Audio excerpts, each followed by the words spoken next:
हमारे देश के बालक भी पीछे नहीं रहे थे।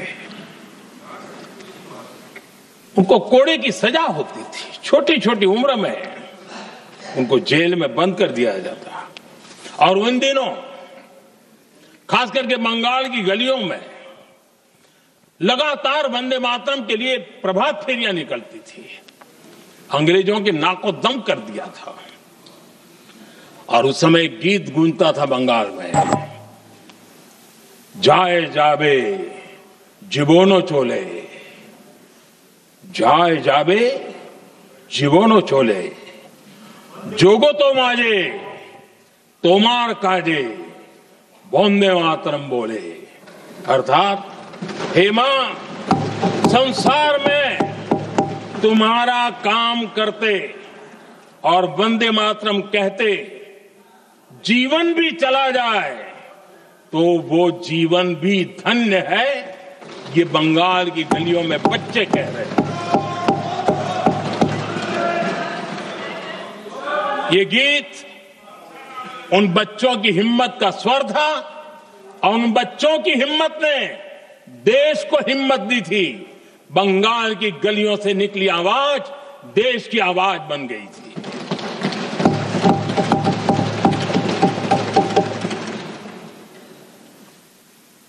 उन्नीस 1905 में फरीदपुर के गांव में बहुत छोटी छोटी उम्र के बच्चे जब वंदे मातरम के नारे लगा रहे थे, अंग्रेजों ने बेरहमी से उन पर कोड़े मारे थे। यानी एक प्रकार से जीवन और मृत्यु के बीच लड़ाई लड़ने के लिए मजबूर कर दिया था। इतना अत्याचार हुआ था। 1906 में नागपुर में नील सिटी हाई स्कूल के उन बच्चों पर भी अंग्रेजों ने ऐसे ही जुल्म किए थे। गुनाह यही था कि वो एक स्वर से वंदे मातरम बोल करके खड़े हो गए थे। उन्हें वंदे मातरम के लिए मंत्र का महात्म्य अपनी ताकत से सिद्ध करने का प्रयास किया था। हमारे जांबाज सपूत बिना किसी डर के फांसी के तख्त पर चढ़ते थे और आखिरी सांस तक वंदे मातरम, वंदे मातरम, वंदे मातरम, यही उनका भाव घोष रहता था। खुदीराम बोस, मदनलाल ढींगरा, राम प्रसाद बिस्मल, अशफाक उल्लाह खान, रोशन सिंह, राजेंद्र नाथ लाहिड़ी, रामकृष्ण विश्वास, अनगिनत जिन्होंने वंदे मातरम कहते कहते फांसी के फंदे को अपने गले पर लगाया था। लेकिन देखिए, ये अलग अलग जेलों में होता था, अलग अलग इलाकों में होता था। प्रक्रिया करने वाले चेहरे अलग थे, लोग अलग थे। जिन पर जुल्म हो रहा था उनकी भाषा भी अलग थी। लेकिन एक भारत श्रेष्ठ भारत, इन सब का मंत्र एक ही था, वंदे मातरम।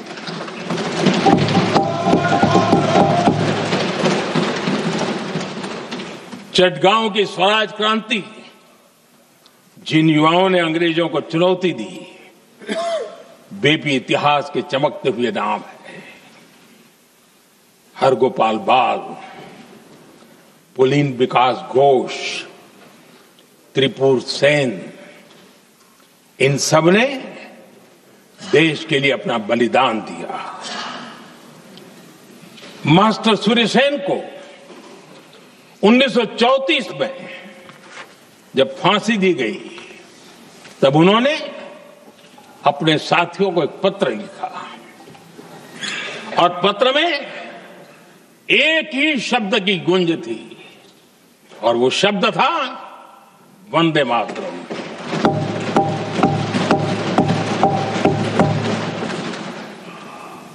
आदरणीय अध्यक्ष जी, हम देशवासियों को गर्व होना चाहिए। दुनिया के इतिहास में कहीं पर भी ऐसा कोई काम्य नहीं हो सकता ऐसा कोई भावगीत नहीं हो सकता जो सदियों तक एक लक्ष्य के लिए कोटि कोटि जनों को प्रेरित करता हो और जीवन आहूत करने के लिए निकल पड़ते हो। दुनिया में ऐसा कोई भावगीत नहीं हो सकता जो वंदे मातरम। पूरे विश्व को पता होना चाहिए कि गुलामी के कालखंड में भी ऐसे लोग हमारे यहां पैदा होते थे जो इस प्रकार के भावगीत की रचना कर सकते थे। ये विश्व के लिए अजूबा है, हमें गर्व से कहना चाहिए, तब दुनिया भी मानना शुरू करेगी। ये हमारी स्वतंत्रता का मंत्र था, ये बलिदान का मंत्र था, ये ऊर्जा का मंत्र था, ये सात्विकता का मंत्र था, ये समर्पण का मंत्र था, ये त्याग और तपस्या का मंत्र था, संकटों को सहने का सामर्थ्य देने का ये मंत्र था, और वो मंत्र वंदे मातरम था। और इसलिए गुरुदेव रविंद्रनाथ टैगोर ने लिखा था,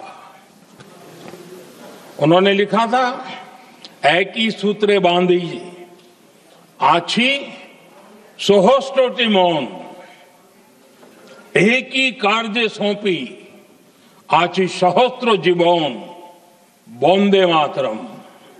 अर्थात एक सूत्र में बंधे हुए सहस्त्र मन, एक ही कार्य में अर्पित सहस्त्र जीवन वंदे मातरम। ये रविंद्रनाथ टैगोर जी ने लिखा। आदरणीय अध्यक्ष जी, उसी कालखंड में वंदे मातरम की रिकॉर्डिंग दुनिया के अलग अलग भागों में पहुंची और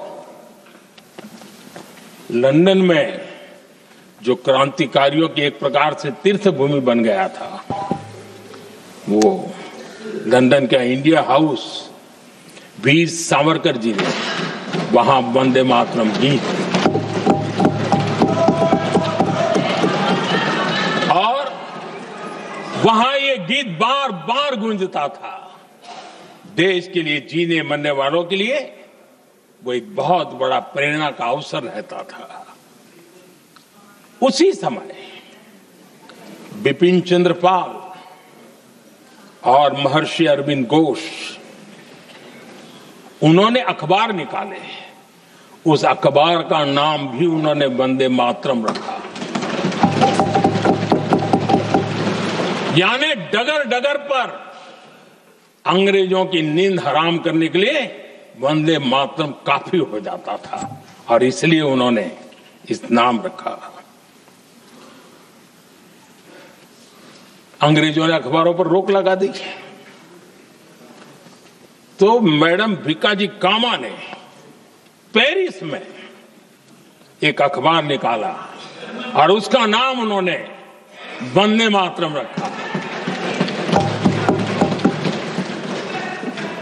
आदरणीय अध्यक्ष जी, वंदे मातरम ने भारत को स्वावलंबन का रास्ता भी दिखाया।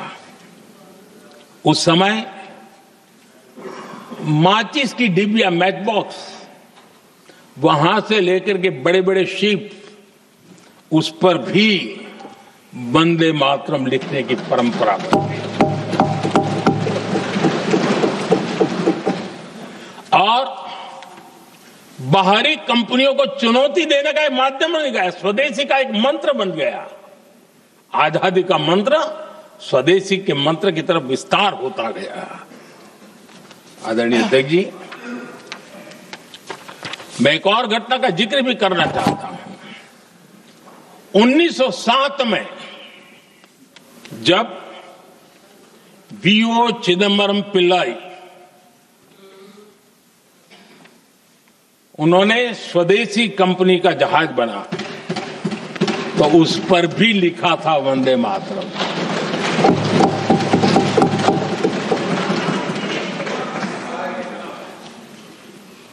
राष्ट्र कवि सुब्रमण्य भारती ने वंदे मातरम को तमिल में अनुवाद किया, स्तुति गीत लिखे।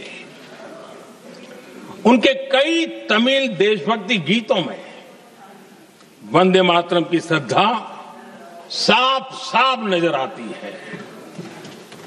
शायद सभी लोगों को, हो सकता है तमिलनाडु के लोगों को पता हो, लेकिन सभी लोगों को यह बात का पता न हो कि भारत का ध्वज गीत बी सुब्रमण्यम भारती ने ही लिखा था। उस ध्वज गीत का वर्णन, जिस पर वंदे मातरम लिखा हुआ था, तमिल में इस ध्वज गीत का शीर्षक था ताइन माणी कोडी पारीर, तालंदु पणिंदु पुलहिंद्रु वारीर, अर्थात देश प्रेमियों दर्शन कर लो, सविनय अभिनंदन कर लो, मेरी मां की दिव्य ध्वजा का वंदन कर लो।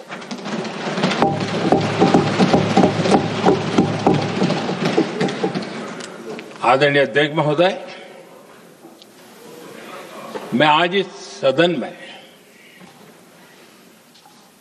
वंदे मातरम पर महात्मा गांधी की भावनाएं क्या थी वो भी रखना चाहता हूं। दक्षिण अफ्रीका से प्रकाशित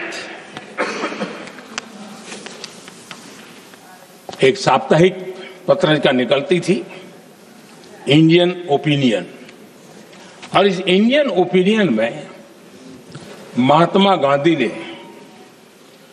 2 दिसंबर 1905 जो लिखा था उसको मैं कोट कर रहा हूं। उन्होंने लिखा था, महात्मा गांधी ने लिखा था, गीत वंदे मातरम जिसे बंकिम चंद्र ने रचा है, पूरे बंगाल में अत्यंत लोकप्रिय हो गया है।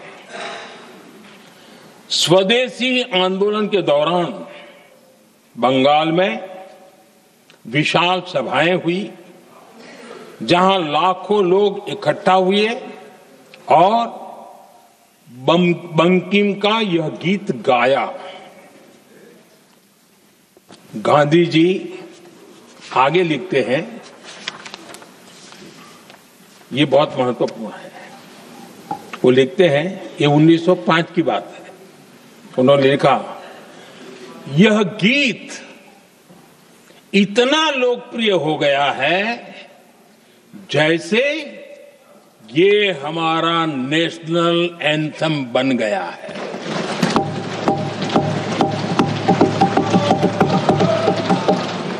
इसकी भावनाएं महान है और यह अन्य राष्ट्रों के गीतों से अधिक मधुर है।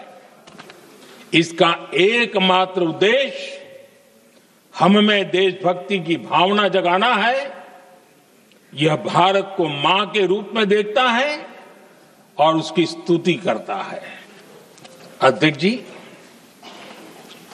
जो वंदे मातरम 1905 में महात्मा गांधी को नेशनल एंथम के रूप में दिखता था, देश के हर कोने में, हर व्यक्ति के जीवन में जो भी देश के लिए जीता जानता, देश के लिए जागता था, उन सब के लिए वंदे मातरम की ताकत बहुत बड़ी थी। वंदे मातरम इतना महान था, जिसकी भावना इतनी महान थी, तो फिर पिछली सदी में इसके साथ इतना बड़ा अन्याय क्यों हुआ?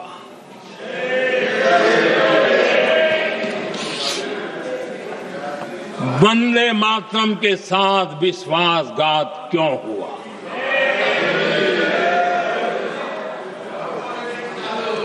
ये अन्याय क्यों हुआ?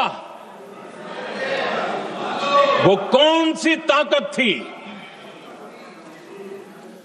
जिसकी इच्छा खुद पूज्य बापू की भावनाओं पर भी भारी पड़ गई, जिसने वंदे मातरम जैसी पवित्र भावना को भी विवादों में घसीट दिया। मैं समझता हूं कि आज जब हम वंदे मातरम के 150 वर्ष का पर्व मना रहे हैं, चर्चा कर रहे हैं, तो हमें उन परिस्थितियों को भी हमारी नई पीढ़ियों को जरूर बताना हमारा दायित्व है, जिससे के वजह से वंदे मातरम के साथ विश्वासघात किया गया। वंदे मातरम के प्रति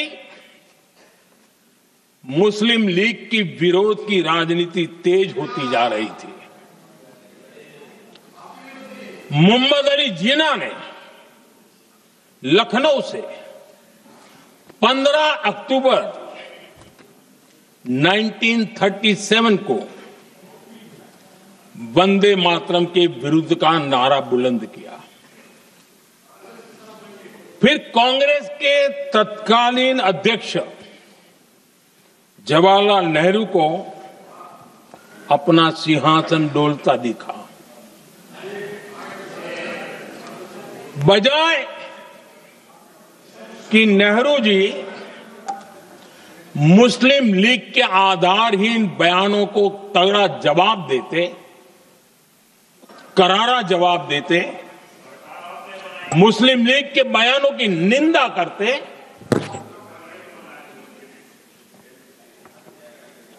और वंदे मातरम के प्रति खुद की भी और कांग्रेस पार्टी की भी निष्ठा को प्रकट करते हैं। लेकिन उल्टा हुआ। वो ऐसा क्यों कर रहे, वो तो पूछा ही नहीं, न जाना, लेकिन उन्होंने वंदे मातरम की ही पड़ताल शुरू कर दी। जिन्ना के विरोध के 5 दिन बाद ही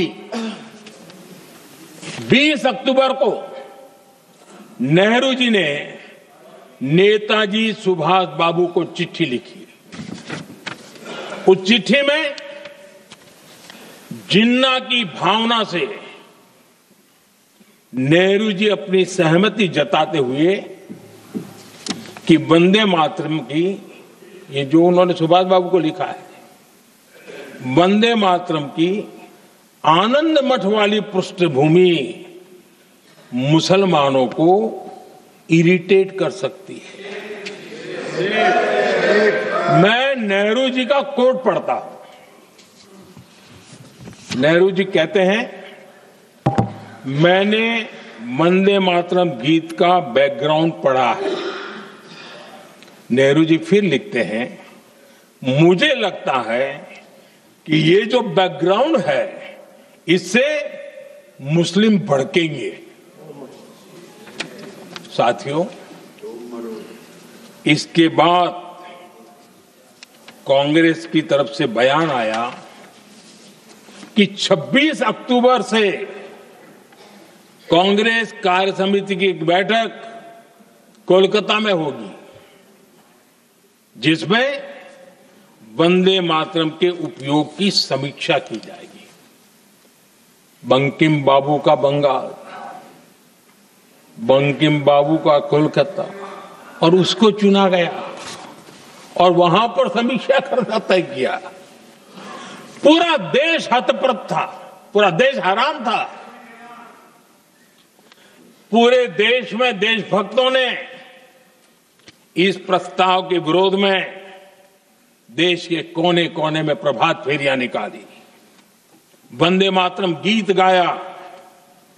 लेकिन देश का दुर्भाग्य कि 26 अक्टूबर को कांग्रेस ने वंदे मातरम पर समझौता कर लिया।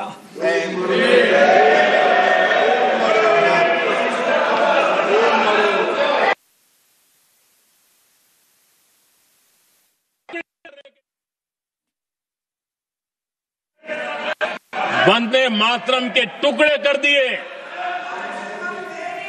उस फैसले के पीछे नकाब ये पहना गया, चोला ये पहना गया, ये तो सामाजिक सद्भाव का काम है। लेकिन इतिहास इस बात का गवाह है कि कांग्रेस ने मुस्लिम लीग के सामने घुटने टेक दिए और मुस्लिम लीग के दबाव में किया। और कांग्रेस का ये तुष्टीकरण की राजनीति को साधने का एक तरीका था। आदरणीय अध्यक्ष जी, तुष्टीकरण की राजनीति के दबाव में कांग्रेस वंदे मातरम के बंटवारे के लिए झुकी। इसलिए कांग्रेस को एक दिन भारत के बंटवारे के लिए झुकना पड़ा।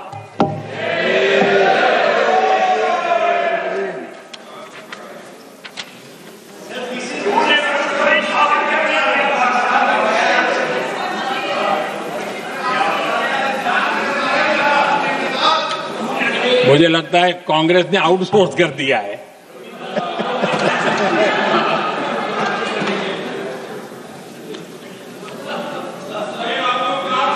दुर्भाग्य से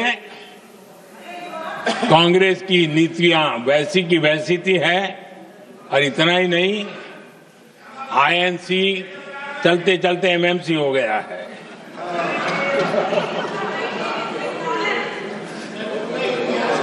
आज भी कांग्रेस और उसके साथी और जिन जिन के नाम साथ कांग्रेस जुड़ा हुआ है, सब वंदे मातरम पर विवाद खड़ा करने की कोशिश करते हैं। आदरणीय अध्यक्ष महोदय, किसी भी राष्ट्र का चरित्र, उसकी जीवटता,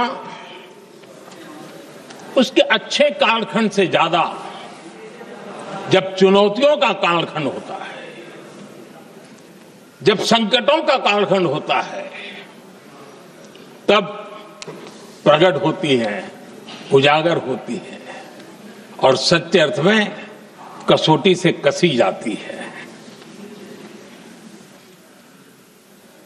जब कसौटी का काल आता है, तब ही ये सिद्ध होता है कि हम कितने दृढ़ हैं, कितने सशक्त हैं, कितने सामर्थ्यवान हैं। 1947 में देश आजाद होने के बाद देश की चुनौतियां बदली, देश की प्राथमिकताएं बदली, लेकिन देश का चरित्र, देश की जीवटता वही रही, वही प्रेरणा मिलती रही। भारत पर जब जब संकट आए, देश हर बार वंदे मातरम की भावना के साथ आगे बढ़ा।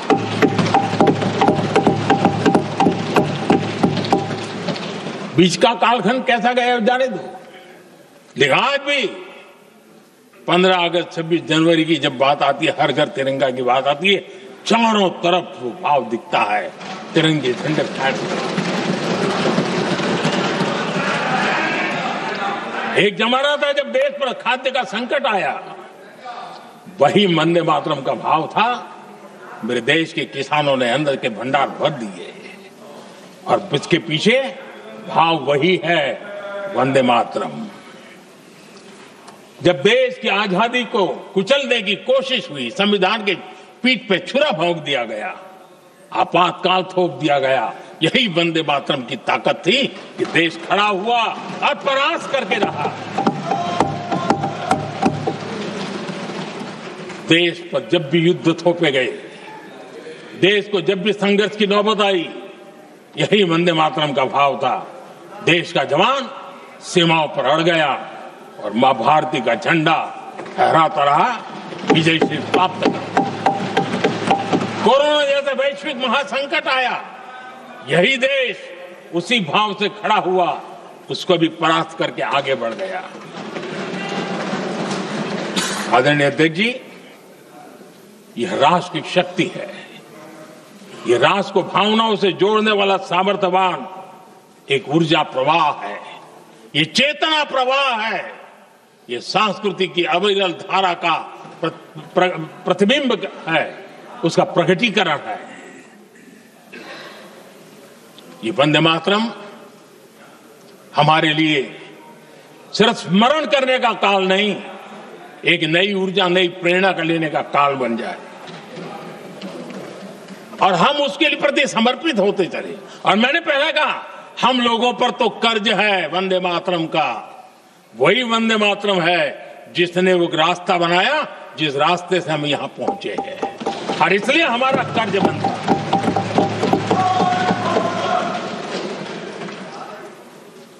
भारत हर चुनौतियों को पार करने में सामर्थ है। वंदे मातरम के भाव की वो ताकत है। वंदे मातरम ये सिर्फ गीत या भावगीत नहीं, ये हमारे लिए प्रेरणा है। राष्ट्र के प्रति कर्तव्यों के लिए हमें झकझोरने वाला काम है और इसलिए हमें निरंतर इसको करते रहना होगा। हम आत्मनिर्भर भारत का सपना लेकर के चल रहे हैं, इसको पूरा कर रहा है। वंदे मातरम हमारी प्रेरणा है। हम स्वदेशी आंदोलन को ताकत देना चाहते हैं। समय बदला होगा, रूप बदले होंगे, लेकिन पूज्य गांधी ने जो भाव व्यक्त किया था, उस भाव की ताकत आज भी मौजूद है और वंदे मातरम हमें जोड़ता है। देश के महापुरुषों का सपना था स्वतंत्र भारत का। देश की आज की पीढ़ी का सपना है समृद्ध भारत का। आजाद भारत का सपने को सिंचा था वंदे भारत की भावना है, वंदे मातरम की भावना ने। समृद्ध भारत के सपने को सिंचेगा वंदे मातरम की भावना। उसी भावना को लेकर के हमें आगे चलना है और हमें आत्मनिर्भर भारत बनाना। 2047 में देश विकसित भारत बन के रहे। अगर आजादी के 50 साल पहले कोई आजाद भारत का सपना देख सकता था, तो 25 साल पहले हम भी तो समृद्ध भारत का सपना देख सकते हैं, विकसित भारत का सपना देख सकते हैं और इस सपने के लिए अपने आप को खपा भी सकते हैं। इसी मंत्र, इसी संकल्प के साथ वंदे मातरम हमें प्रेरणा देता रहे। वंदे मातरम का हम ऋण स्वीकार करें, वंदे मातरम की भावना को लेकर के चले, देशवासियों को साथ लेकर के चले, हम सब मिलकर के चले, इस सपने को पूरा करें। इसी एक भाव के साथ ये चर्चा का आज आरंभ हो रहा है। मुझे पूरा विश्वास है कि दोनों सदनों में देश के अंदर वो भाव भरने वाला कारण बनेगा, देश को प्रेरित करने वाला कारण बनेगा, देश की नई पीढ़ी को ऊर्जा देने का कारण बनेगा। इन्हीं शब्दों के साथ आपने मुझे अवसर दिया, मैं आपका बहुत बहुत आभार व्यक्त करता हूं। बहुत बहुत धन्यवाद। वंदे मातरम, वंदे मातरम, वंदे मातरम।